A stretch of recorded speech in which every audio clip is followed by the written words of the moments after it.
Winter, 1945. A railway platform somewhere in rural Texas.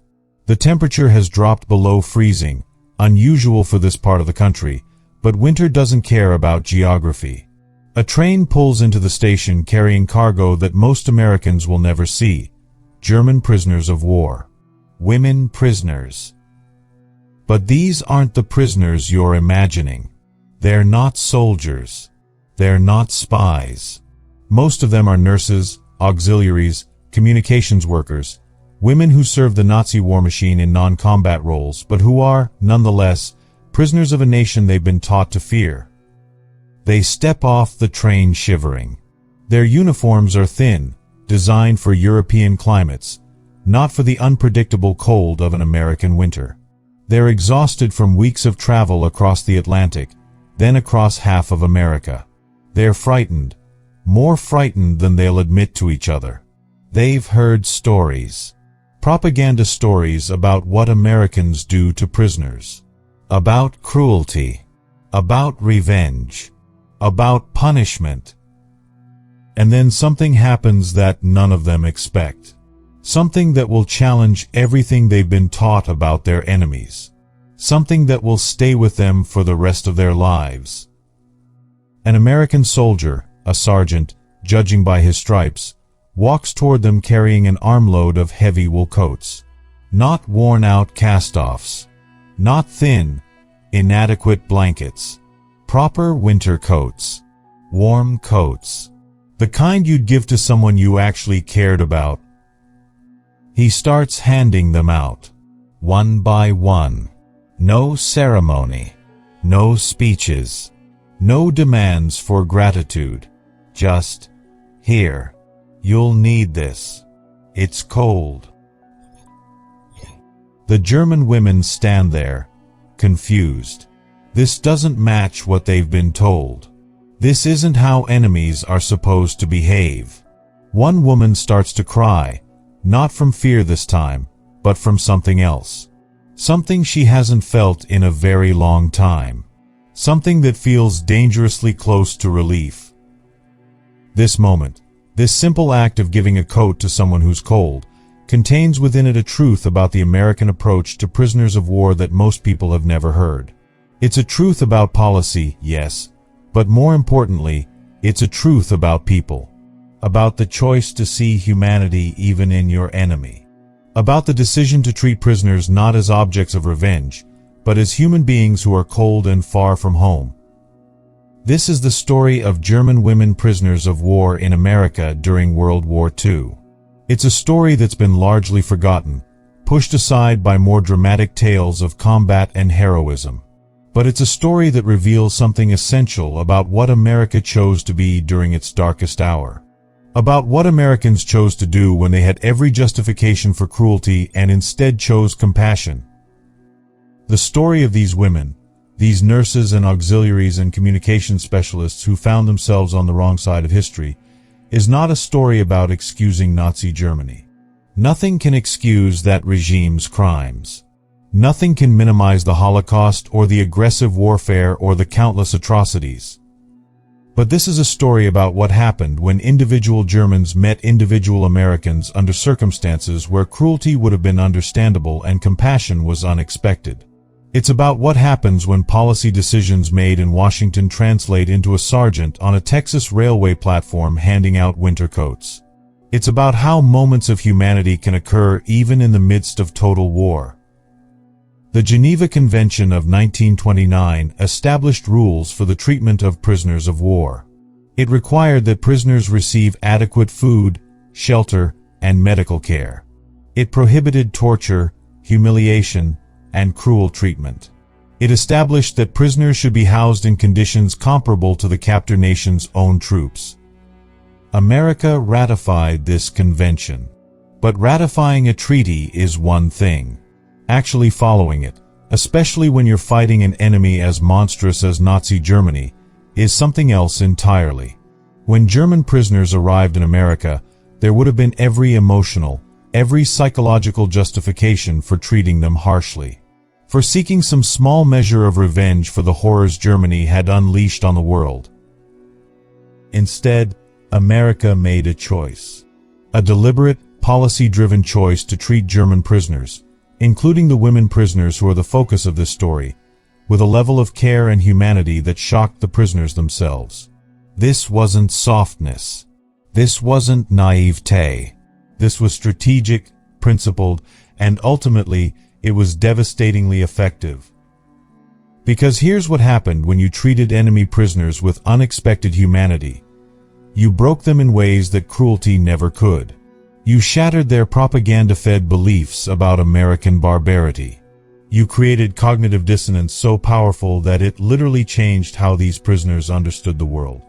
You turned enemies into witnesses, people who would return to Germany after the war and tell their fellow Germans, everything we were told was a lie. The story begins not in Texas, not on that railway platform, but in Germany in the years before the war. To understand why those women were so shocked by simple kindness, you have to understand what they'd been taught to believe. Nazi Germany didn't just build a military. It built an entire worldview, a comprehensive ideology that redefined morality, reinterpreted history, and reconstructed how Germans understood themselves and others. Central to this worldview was the concept of the enemy. The Jew as vermin, the Slav as subhuman, the American as decadent, weak, mongrelized, barely civilized. German women who served in auxiliary roles during World War II, nurses, communications operators, administrative personnel, were immersed in this ideology. They attended mandatory Nazi education sessions. They consumed Nazi media. They lived in a society where questioning the official narrative could be dangerous or even fatal. By the time these women were deployed to support German military operations, they had internalized certain beliefs. That Germany was fighting for survival against barbaric enemies, that the Allied powers intended to destroy Germany utterly, that if Germany lost, Germans would face enslavement or extermination. These beliefs weren't quirks of personality.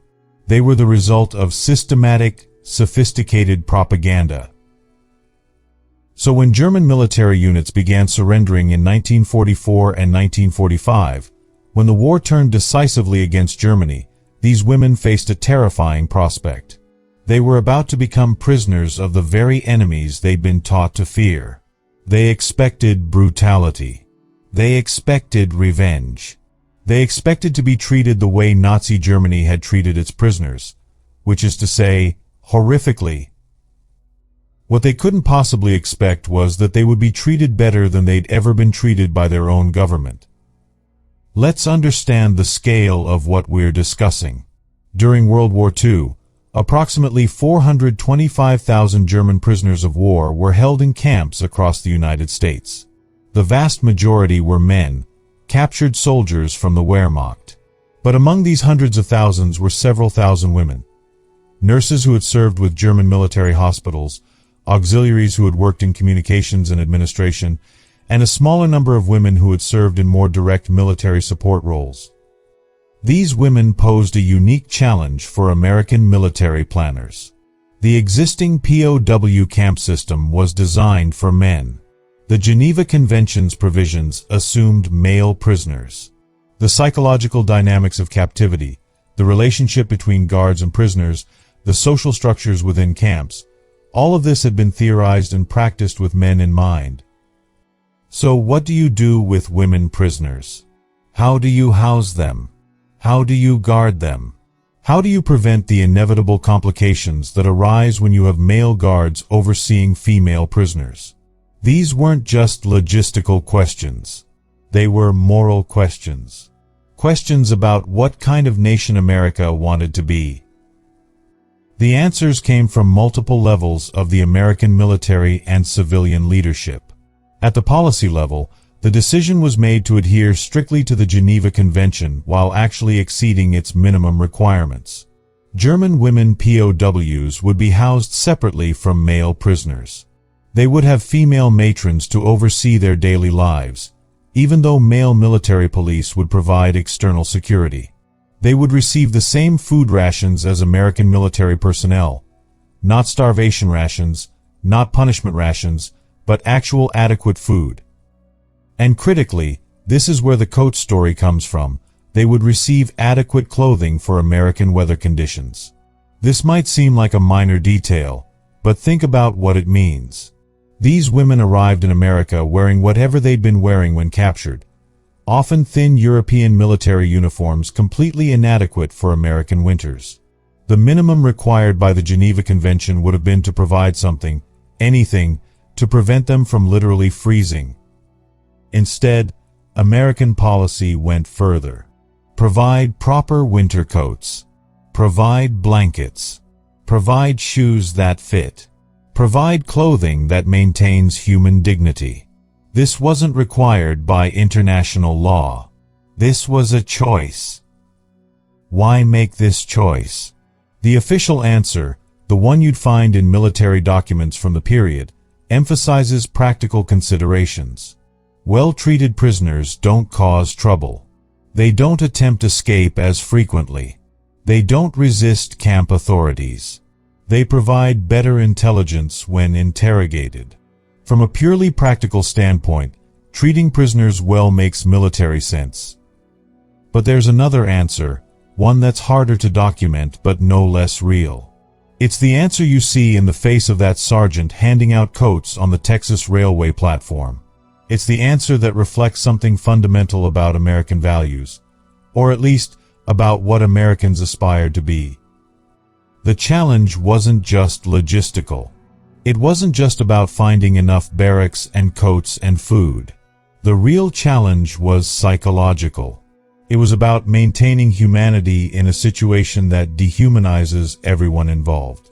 Guards can become brutal not because they're cruel by nature, but because treating prisoners as fully human requires constant effort, constant choice, constant moral attention.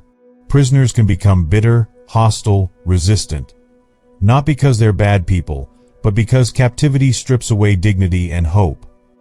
So the challenge America faced with these German women prisoners, and with all German POWs, but the women make the story particularly vivid, was this.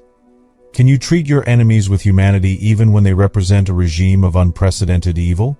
Can you maintain your own values even when your enemies have abandoned all moral constraints? Can you be better than your circumstances demand? These questions weren't abstract for the American military personnel who actually ran the POW camps. They weren't policy discussions. They were daily decisions. When a German nurse who'd served the Nazi war machine shivers on a railway platform, do you hand her a coat or do you let her be cold as punishment for the regime she served? When German prisoners complain that the food isn't what they're used to, do you accommodate them or tell them they're lucky to eat at all? The answers to these questions would define not just how America treated its prisoners, but how those prisoners would understand America, and through America, whether the Nazi worldview they'd been taught held any truth at all. Imagine you're 23 years old. You're a trained nurse. You volunteered to serve your country because you believed, genuinely believed, that Germany was fighting for survival against enemies who wanted to destroy your homeland utterly. You've worked in military hospitals. You've seen wounded German soldiers. You've heard the propaganda about enemy atrocities. You've been told that if Germany loses, Germans will face enslavement or worse. Now Germany is losing. Your unit is overrun by American forces. You're taken prisoner. You're terrified, not just frightened, but terrified in a way that makes your hands shake and your stomach turn. Because you've been taught that Americans are barbaric, that they're mongrelized and weak but also somehow dangerous, that they don't value human life the way civilized Germans do. You expect abuse. You expect humiliation. You expect, at minimum, harsh treatment as punishment for Germany's crimes. What you absolutely do not expect is kindness. This was the experience of thousands of German women who became American prisoners of war. The cognitive dissonance they experienced, the gap between expectation and reality, was so profound that it fundamentally altered how they understood the world. Let's follow one woman's story. We'll call her Anna, though that's not her real name. Anna was a communications specialist who'd worked at a German military headquarters in France. When the American advance became unstoppable in late 1944, her unit attempted to retreat into Germany. They didn't make it. Anna was captured along with approximately 200 other Germans, including about 30 women auxiliaries like herself. The American soldiers who captured them were professional but wary. These were combat troops, men who'd been fighting Germans for months, men who'd lost friends to German weapons. There would have been every justification for rough treatment, for angry words, for treating these prisoners as representatives of everything vile about Nazi Germany. Instead, line up. We're moving to a processing center. You'll be given food and water. Medical personnel will check for injuries. Follow instructions and you won't be harmed. Anna later described feeling confused. This wasn't how enemies were supposed to behave. Where was the anger? Where was the revenge? The American soldiers seemed almost bored. Like capturing German prisoners was routine, unremarkable, just another task to be completed efficiently. The processing center was in a temporary camp in France. Anna and the other women were separated from the male prisoners and placed in a separate barracks. The facility was basic, wooden barracks, cots, primitive sanitation, but it was weatherproof and reasonably clean. An American nurse, a woman in U.S. Army uniform, came to check on them, asking in broken German if anyone needed medical attention. This was Anna's first interaction with an American woman. She didn't know what she'd expected. Hostility, cruelty. What she got was professional medical assessment. You're exhausted and malnourished. We'll get you some food. Rest tonight. Tomorrow we'll sort out your paperwork. The food came. Not starvation rations. Not moldy bread and water. An actual meal.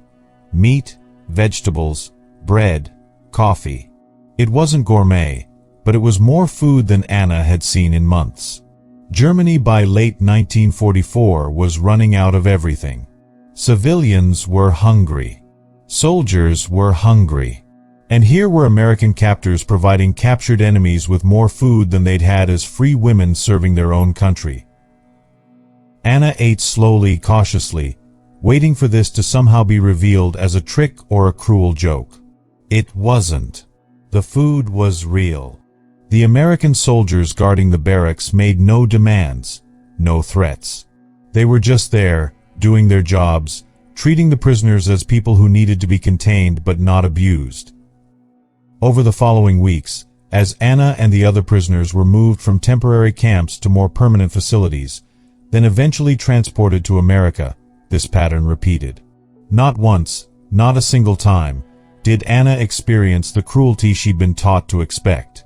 Instead, she experienced something far more destabilizing: administrative efficiency mixed with casual humanity. When prisoners became sick during the Atlantic crossing, American medical personnel treated them. When prisoners struggled with the unfamiliar American food, kitchen staff tried to accommodate dietary restrictions. When prisoners arrived in America and faced their first genuinely cold winter, many had never experienced anything like the bitter cold of a Northern American winter. They received winter clothing. This is where we return to the image that opens this story: the sergeant handing out coats on a railway platform in Texas. But now we understand the psychological context. These German women had spent weeks experiencing cognitive dissonance. Everything they'd been taught about Americans, about their cruelty, their barbarism, their hatred of Germans, was being contradicted by their actual experience. But there was still room for doubt. Maybe this humane treatment was temporary. Maybe the cruelty would come later. And then they received coats. Not terrible coats. not the minimum necessary to avoid freezing. Good coats. Warm coats. Coats that felt like someone had actually thought about their comfort and well-being. One woman, we have her testimony recorded in post-war interviews, described starting to cry when she received her coat. Not from relief, though that was part of it. Not from gratitude, though that would come later. She cried because something fundamental in her understanding of the world had just shattered. The Americans were supposed to be monsters. They were giving her a coat. The internal conflict these women experienced wasn't trivial. This wasn't just, "Oh, I was wrong about Americans." This was, "Everything I believed about my country, about my leaders, about the war we were fighting, all of it might be a lie." That's a devastating realization. It means that the regime you served, the cause you believed in, the worldview that structured your entire understanding of morality and history, all of it was propaganda built on lies. Some of the women resisted this realization. They clung to their Nazi beliefs despite the evidence of their own experiences. They told themselves that the Americans were being kind now but would become cruel later. They rationalized the discrepancy between propaganda and reality by claiming that they were experiencing exceptions, that most American camps must be different, that they'd gotten lucky. But most of them couldn't maintain that denial. The evidence was too consistent. The kindness wasn't occasional. It was policy. The guards weren't individually compassionate despite orders to be cruel. The orders themselves required humane treatment. Week after week, month after month, these women lived in conditions that directly contradicted everything they'd been taught to expect. The conflict, then, wasn't between Americans and Germans.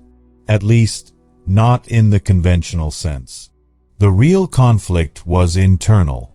It was between the worldview these women had absorbed from Nazi propaganda and the reality they were experiencing as prisoners. It was between loyalty to the regime that had sent them to war and honesty about what that regime had actually been. This internal conflict played out in different ways. Some women became openly pro-American, praising their captors and denouncing Nazi Germany.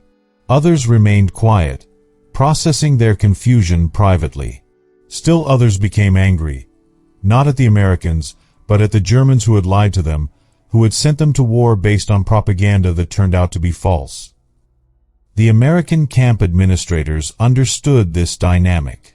There are documents from the period showing that camp commanders deliberately used humane treatment as a psychological weapon. Not in a cruel or manipulative sense, but as a deliberate strategy to undermine Nazi ideology. If German prisoners experienced America as a place of relative freedom, adequate food, and humane treatment, they would return to Germany after the war as witnesses to American values. They would tell other Germans, "The propaganda was lies. The Americans treated us better than our own government did." This strategy worked.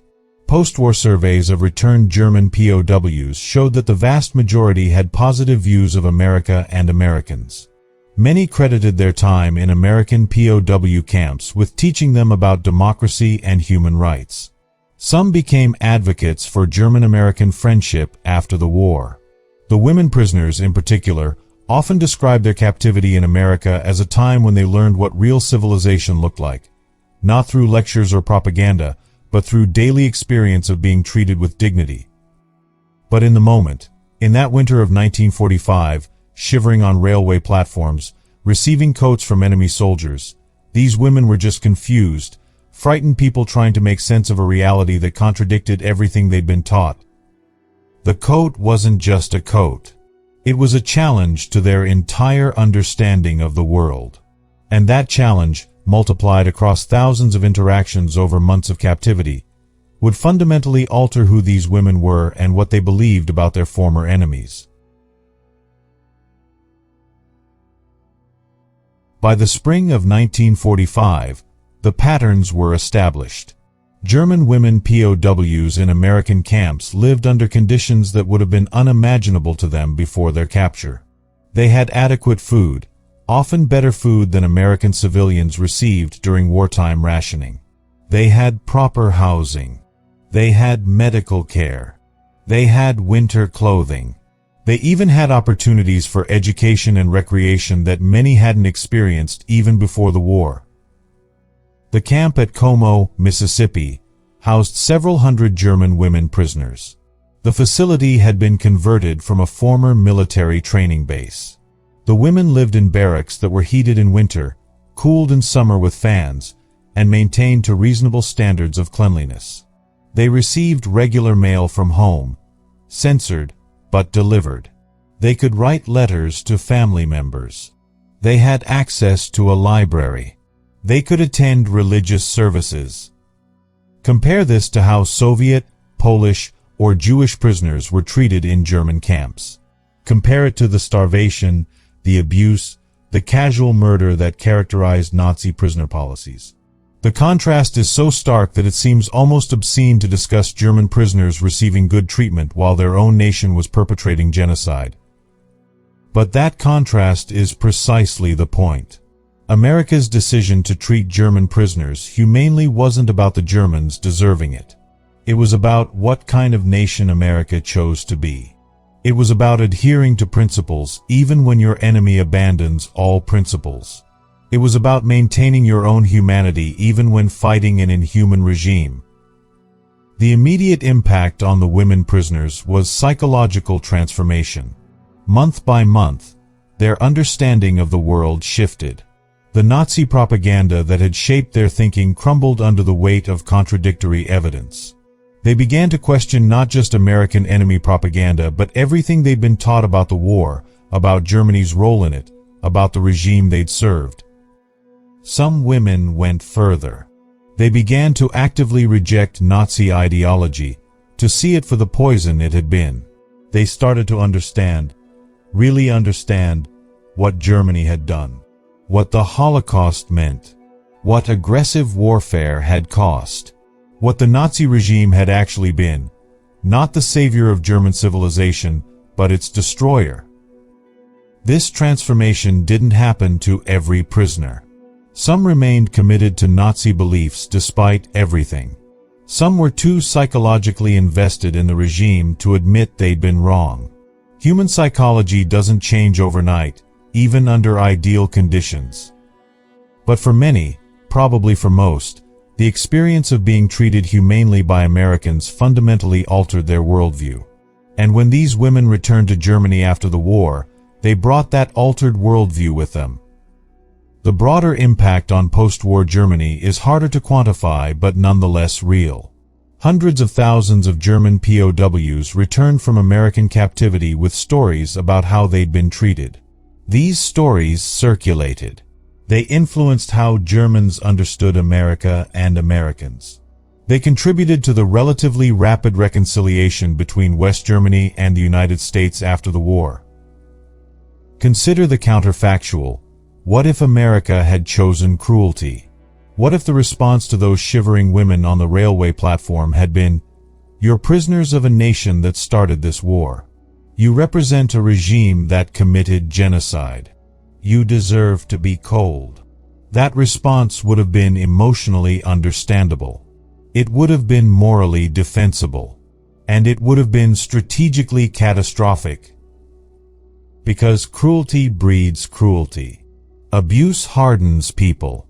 If America had chosen to treat German prisoners the way Germany treated its prisoners, those prisoners would have returned to Germany after the war full of bitterness and hatred. They would have told stories that confirmed Nazi propaganda about American barbarism. They would have become obstacles to reconciliation rather than bridges to peace. The coat on the railway platform, the simple act of giving warmth to someone who's cold, had consequences that rippled across decades. It was one small moment in a much larger policy of choosing humanity over revenge. And that choice helped shape the post-war world. The military impact was more immediate. Well-treated prisoners provided better intelligence. They cooperated with interrogators. They gave accurate information about German military capabilities and plans. They didn't sabotage or resist as prisoners in harsher conditions might have done. From a purely military standpoint, humane treatment of prisoners was effective strategy. But to focus only on the practical benefits misses something essential. The decision to treat German prisoners humanely wasn't just strategy. It was values. It was a statement about what America believed. That human rights matter even in war, that enemies are still human beings, that civilization isn't something you abandon when circumstances get difficult. These aren't just abstract principles. They're principles that translated into a sergeant on a railway platform saying, "Here, you'll need this. It's cold." They're principles that meant German women who expected cruelty received coats instead. They're principles that, in their small way, helped save the soul of a nation fighting a total war against absolute evil. By the time the war ended in May 1945, there were approximately 400,000 German prisoners in American camps. Most were men, but several thousand were women. These women had experienced something remarkable. They'd been prisoners of war and hadn't been abused.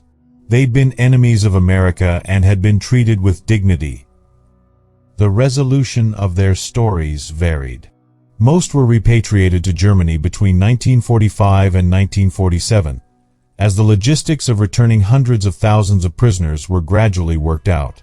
They returned to a country that had been destroyed, physically destroyed by bombing, morally destroyed by the revelation of Nazi crimes, politically destroyed by defeat. What they brought back with them was witness testimony. They could tell Germans who hadn't experienced American captivity what it had actually been like. They could describe adequate food, warm coats, humane treatment. They could provide evidence that contradicted Nazi propaganda about American barbarity. Some of these women maintained contact with Americans they'd met during captivity. Some eventually immigrated to America after the post-war chaos in Germany made rebuilding seem impossible. Some raised children who grew up hearing stories about how American enemies had shown kindness when kindness was unexpected. The long-term impact is impossible to fully measure. How do you quantify the effect of treating prisoners humanely? How do you calculate the value of choosing principles over revenge? But we know this. Post-war Germany became America's ally. West Germany became a democracy. German-American relations became a cornerstone of the post-war European order. And some part of that, some impossible to measure but nonetheless real part, came from the choice to hand out coats on railway platforms instead of choosing cruelty. The story of German women POWs in America has been largely forgotten. It doesn't fit neatly into standard World War II narratives. It's not about combat heroism or dramatic victories.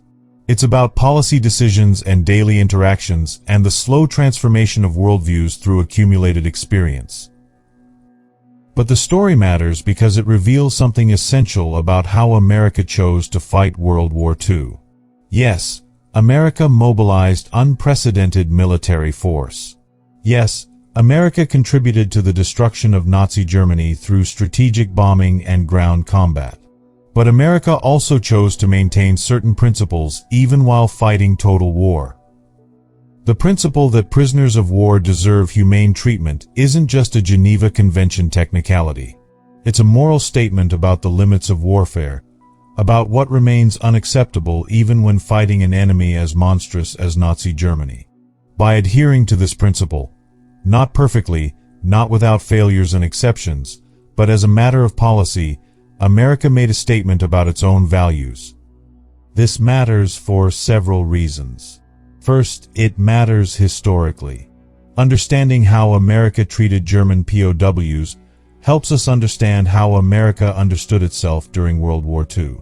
The decision to treat prisoners humanely wasn't automatic or obvious. It required deliberate choice, consistent implementation, and willingness to expend resources on enemy welfare even while American soldiers were dying in combat. Second, it matters for understanding post-war reconciliation. The relatively rapid transformation of West Germany from enemy to ally wasn't inevitable. It required Germans to believe that alliance with America was preferable to other options. The experience of hundreds of thousands of German POWs who'd been treated humanely contributed to that belief. They were witnesses to American values in action. Third, it matters for contemporary debates about prisoner treatment. The questions America faced in 1944, how to treat enemy prisoners, whether to adhere to international law when your enemy ignores it, whether humane treatment serves strategic interests, remain relevant. The American choice during World War II to maintain principles even while fighting total war provides a historical example of how those questions can be answered. The legacy of this story extends beyond policy and strategy. It's also a legacy about human behavior under extreme circumstances. The guards who treated prisoners humanely weren't saints. They were ordinary American soldiers and military police doing their jobs under difficult conditions. They had to overcome their own anger at Germany for starting the war, their own grief for American casualties, their own human tendency toward cruelty when power is absolute. That they mostly succeeded in treating prisoners humanely says something about them, yes, but it also says something about the power of policy and leadership. When institutional structures support humane behavior, when policies clearly define expectations, when leaders model appropriate conduct, ordinary people can maintain their humanity even in situations designed to strip it away. The women prisoners themselves left a legacy. Many of them lived long lives after the war. Some remained in Germany and raised families who grew up knowing their mothers' stories. Some immigrated to America and became American citizens. Some maintained silence about their experiences, finding the memories too painful or complicated to discuss. But collectively, they represented a generation of Germans who experienced a particular kind of education about American values. Not through propaganda, not through lectures, but through lived experience. They learned about American democracy by experiencing how democratic values translate into institutional behavior, how a nation committed to human rights treats even its enemies. This education had limitations. It didn't erase Nazi crimes. It didn't absolve Germany of responsibility for the Holocaust. It didn't make World War II somehow less terrible. But it did provide a foundation for post-war reconciliation that might not otherwise have existed. It created a group of Germans who could credibly tell other Germans, America is not what we were taught. The propaganda was lies. The significance of this story also lies in what it reveals about the complexity of moral judgment during war. The German women who became prisoners were not, for the most part, war criminals. They were nurses and auxiliaries and communications specialists who had served a criminal regime. Their service contributed to Nazi Germany's war effort, which makes them part of the machinery of German aggression. But they were also individuals, many of whom genuinely believed they were serving their country in a just cause. How should such people be treated? The American answer was, with humanity, but also with justice. They would be imprisoned. Yes, they would lose their freedom. They would be separated from their homes and families. These were consequences of Germany's choice to start a war. But they would not be abused. They would not be starved or tortured or humiliated. They would be treated as human beings who had been on the wrong side of history. This balance, between justice and humanity, between punishment and dignity, isn't easy to maintain. It requires constant moral attention. It's far simpler to be absolutely cruel or absolutely forgiving. The difficult path is the one America attempted, to hold people accountable for serving a criminal regime while also recognizing their humanity and treating them accordingly. The story's significance extends to how we remember World War II. Standard narratives focus on combat, on battles won and lost, on the dramatic moments that make for compelling storytelling. But war is also about logistics, about policy implementation, about the millions of individual decisions made by ordinary people in extraordinary circumstances. The decision to give a coat to a cold prisoner is one such decision. Multiply it across thousands of guards, millions of interactions, years of captivity, and you have a story that's less dramatic than D-Day but no less important for understanding what World War II was and what it meant. Let's return to Anna, the communications specialist we met earlier. Her story didn't end with receiving a coat on a railway platform. It continued through months of captivity that gradually transformed her understanding of the world. Anna was sent to a women's POW camp in Arkansas. The facility had been built specifically to house women prisoners, with separate barracks, female matrons to oversee daily operations, and policies designed to maintain some degree of dignity despite the reality of captivity. The camp held about 400 women at its peak: nurses, auxiliaries, a few civilians who'd been classified as prisoners for various bureaucratic reasons. Life in the camp was regimented but not harsh. Prisoners woke at 6, had breakfast at 7, attended to various work assignments or educational programs during the day, and had free time in the evenings. The work assignments were light, mostly camp maintenance, laundry, kitchen duties. Nothing that could be classified as forced labor, nothing that violated Geneva Convention standards. Anna was assigned to work in the camp library. She spoke some English, she'd studied it in school before the war, and the camp administrator thought she'd be useful helping organize books and materials. This assignment changed her life. The library contained books about American history, American government, American values. Not propaganda books, just ordinary texts that American schools might use. Anna had nothing but time. She started reading. At first out of boredom, then out of genuine curiosity, finally out of a desperate need to understand the country that had defeated Germany. What she learned shocked her. Not because America was perfect, the books didn't pretend that, but because the basic principles were so different from what Nazi propaganda had taught. Democracy wasn't weakness. It was a sophisticated system for organizing society. Individual rights weren't decadence. They were fundamental protections against tyranny. The American system wasn't mongrelized chaos. It was ordered liberty. Anna began to realize that everything she'd learned about America had been designed to make Germans feel superior by depicting everyone else as inferior. The Nazi worldview required external enemies to justify its own existence. It required depicting Americans as barbaric because if Americans were actually civilized, then the Nazi claim to be defending civilization became a lie. This realization was painful. It meant confronting the reality that she'd served evil. Not because she'd personally committed atrocities, she hadn't, but because the regime she'd served was fundamentally immoral. The cause she'd believed was just had been a lie from the beginning.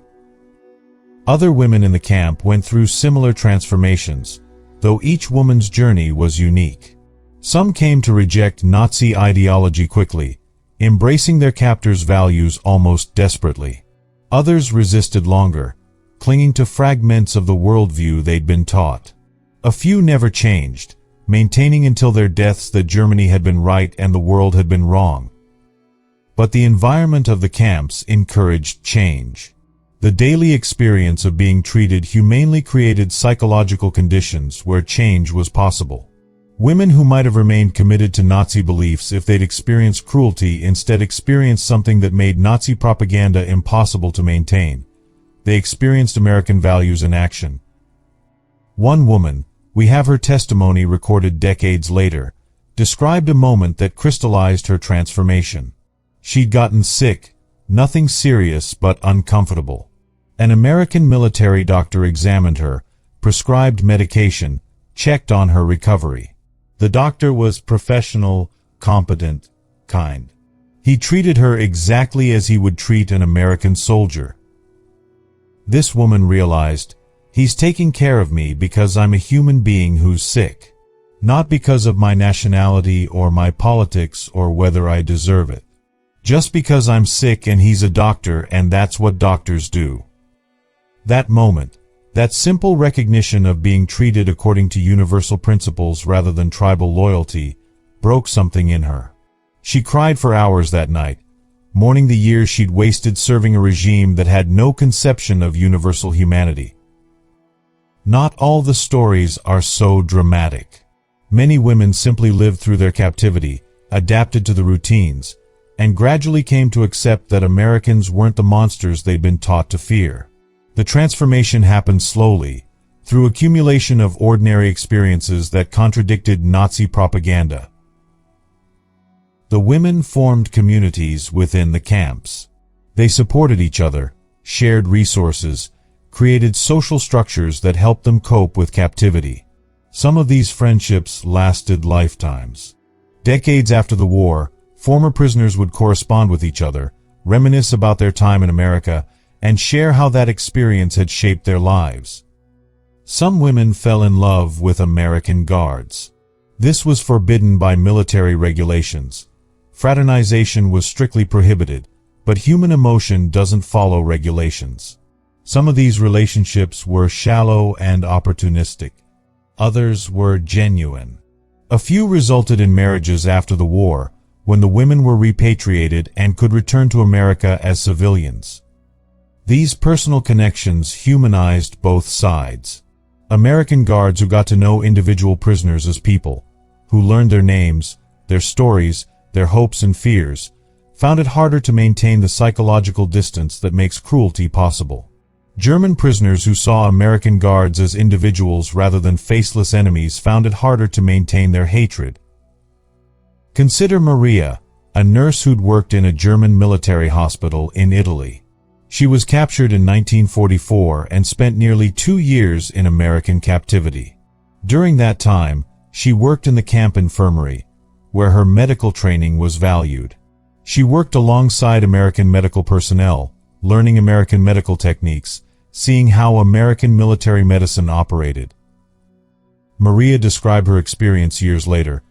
"I learned more about medicine working in that camp infirmary than I'd learned in 2 years of German military hospitals. The Americans had better equipment, better medications, better techniques. And they shared everything with us. They taught us. They treated us as colleagues, not as enemies or prisoners." This wasn't universal. Some American personnel maintained strict professional distance, but it was common enough to matter. The policy of treating prisoners humanely created space for individual relationships to form, for human connection to occur across enemy lines. The mail was particularly important. German women prisoners could write home, and they could receive letters from family. The letters were censored, military security required that, but they were delivered. For women who'd expected to be cut off from their families indefinitely, this connection was profoundly meaningful. The letters home began to change the narrative inside Germany. "I'm being treated well," women would write. "The Americans give us enough food. They don't abuse us. The propaganda was wrong." These letters circulated among families, were shared with neighbors, became part of how Germans understood what was happening to their captured soldiers and auxiliaries. Nazi authorities tried to suppress these letters, to claim they were written under duress or were Allied propaganda. But the sheer volume of them, the consistency of the stories, made such claims implausible. Germans began to realize that maybe, just maybe, they'd been lied to about more than just prisoner treatment. The education programs in the camps were another humanizing element. American authorities organized classes for prisoners, English language lessons, American history, vocational training. These weren't mandatory, but many prisoners participated. They had time, they were curious, and the classes provided structure to days that might otherwise drag endlessly. Anna, working in the camp library, helped facilitate some of these classes. She translated materials, assisted with language lessons, and gradually became a bridge between the American administrators and the German prisoners. This role gave her a unique perspective on how the two sides understood each other. She noticed that American personnel genuinely seemed confused by Nazi ideology. They couldn't understand how educated, civilized Germans had embraced such obviously evil beliefs. They would ask her, carefully, respectfully, how it had happened. How had Germany gone from Goethe and Beethoven to Hitler and genocide? Anna tried to explain. The desperation of the Depression, the humiliation of the Versailles Treaty, the appeal of Nazi promises to restore German greatness. But even as she explained, she realized how hollow these justifications sounded. Yes, Germany had faced real problems. But nothing justified what Germany had done. The personal stories of these women reveal something that statistics and policy documents cannot. The human cost of ideological transformation. To abandon beliefs you've held deeply, to recognize that the cause you served was evil, to accept that your enemies were more civilized than your own leaders. This is psychologically devastating. Some women handled it by embracing their new understanding completely, becoming almost evangelically pro-American. Others compartmentalized, maintaining certain beliefs while abandoning others. Still others experienced something like grief, mourning for the worldview they'd lost, for the innocence that could never be recovered. But nearly all of them carried one memory with absolute clarity, the moment when an American soldier handed them a coat and said, "Here, you'll need this. It's cold." That moment, more than any lecture or education program or policy document, embodied what they'd learned about America. That kindness to an enemy wasn't weakness. That maintaining your values even toward those who abandoned all values was strength. That civilization meant treating all humans with dignity, even those who'd served an inhuman regime. The last German women prisoners left America in 1947, more than 2 years after the war ended. The logistics of repatriation were complex. Germany was occupied, divided, still recovering from total defeat. Where would these women go? What would they return to? Many returned to find their homes destroyed, their families scattered or dead, their cities reduced to rubble. The Germany they'd known no longer existed. The regime they'd served had been utterly defeated and exposed as monstrous. Everything familiar was gone. But they brought something back with them.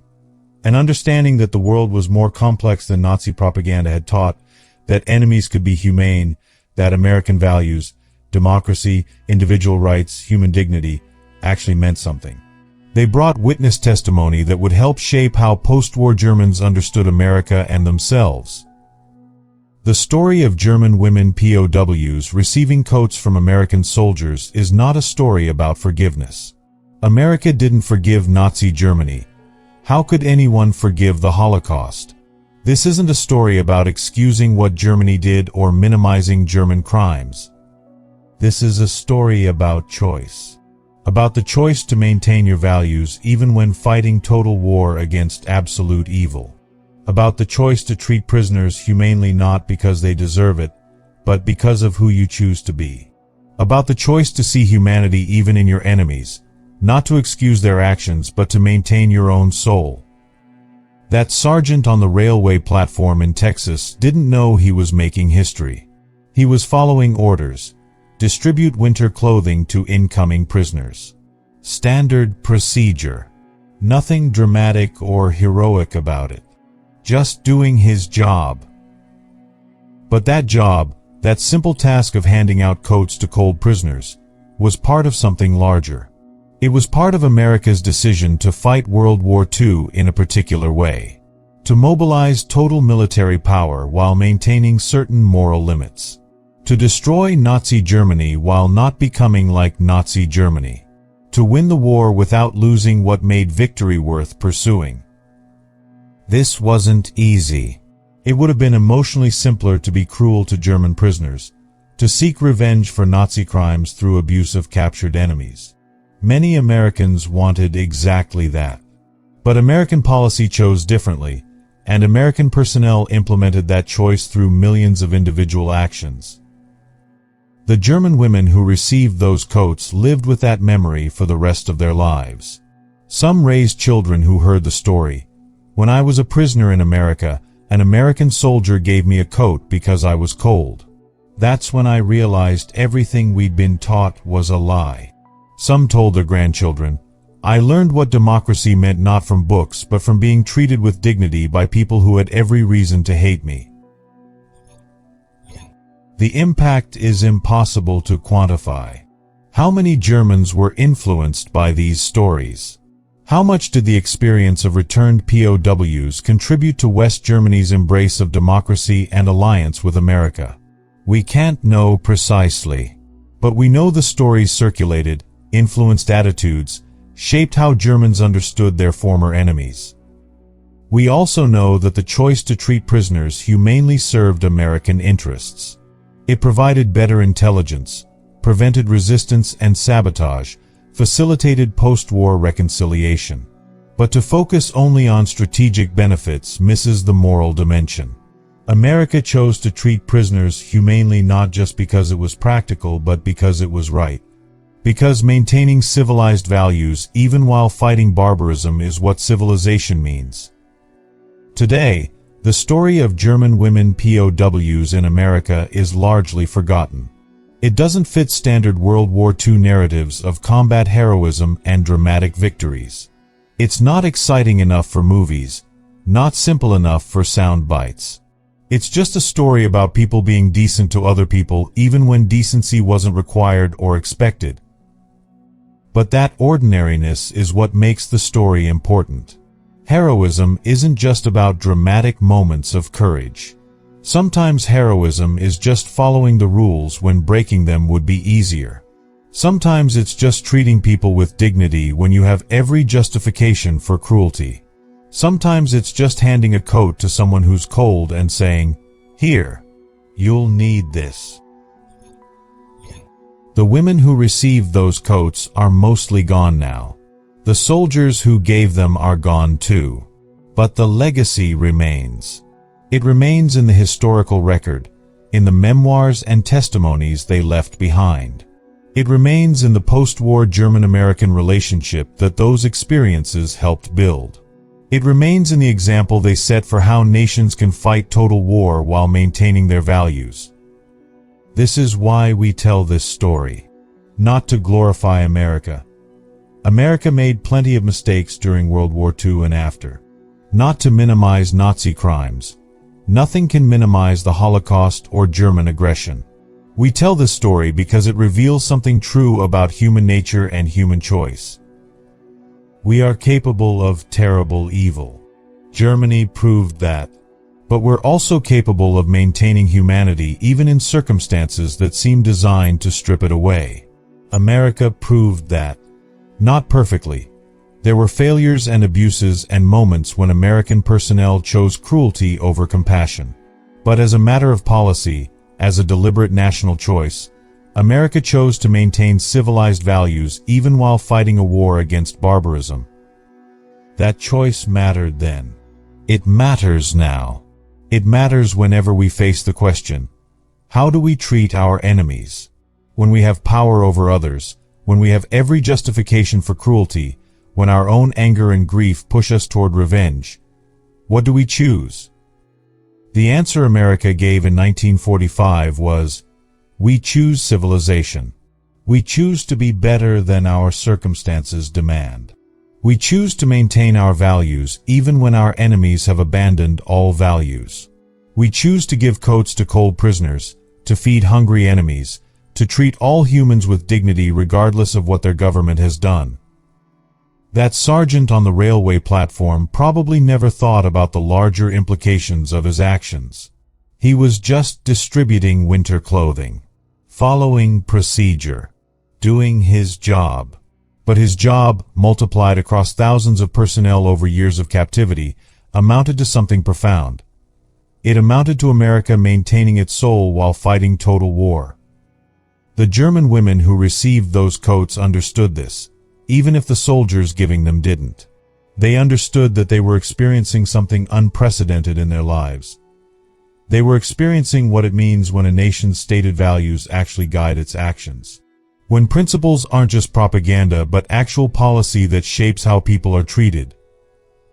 That understanding, that education in American values through lived experience, was one of the most effective weapons America deployed in World War II. Not because it won battles, but because it won hearts and minds. It transformed enemies into witnesses. It turned German prisoners into post-war advocates for democracy and reconciliation. It proved that American values weren't just words but realities that even enemies could experience. So we end where we began, with a railway platform in Texas, with winter cold, with shivering prisoners expecting cruelty, and with an American soldier holding out a coat and saying words that would echo through decades. Here, you'll need this. It's cold. That moment was more than kindness. It was more than policy. It was America making a choice about who it wanted to be. It was civilization asserting itself in the midst of total war. It was humanity refusing to be extinguished even when circumstances justified its abandonment. And that choice, that simple, profound, ordinary choice to give warmth to someone who's cold, helped win a war, transform a nation, and preserve values worth fighting for. This is the story of German women prisoners who expected cruelty and received coats instead. It's a story about what happens when a nation chooses to be better than its circumstances demand. It's a story about the power of maintaining your values even when facing absolute evil. It's a story worth remembering, because the choices it reveals about humanity, about values, about what we owe even to our enemies, remain as relevant today as they were on that cold platform in Texas in 1945, when a sergeant handed out coats and unknowingly changed the world, one prisoner at a time.